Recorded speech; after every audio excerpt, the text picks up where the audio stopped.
மோதகம் எப்படி செய்யறேன்னு பார்க்கலாமா? இதுக்கு 1/4 கப் வறுத்த பாசிப்பருப்பு எடுத்து அதை நல்லா வாஷ் பண்ணிட்டு ஒரு பேனில் சேர்த்துட்டு 1 கப் தண்ணி சேர்த்து நல்லா வச்சு, இது கூடவே துருவின தேங்காய் 1/2 கப், 1/2 கப் வெல்லம், 3 ஏலக்காய் தட்டி சேர்த்துட்டு நல்லா கலந்து வச்சிடலாம்.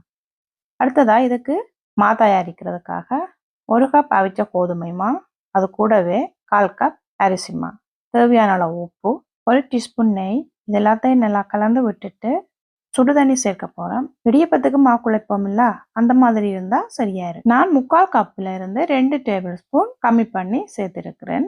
மொத்தமா சேர்த்துட வேண்டாம், கொஞ்சம் கொஞ்சமா சேர்த்து மாவை நல்லா கலந்தெடுக்கலாம். இப்போ மா ரெடி ஆயிட்டுது. இது ஒரு தடவை நல்லா கையால சேர்த்து விட்டுட்டு தேவையான அளவில் மாவை எடுத்துட்டு இதே மாதிரி மோதகத்தை பிடிக்கலாம்.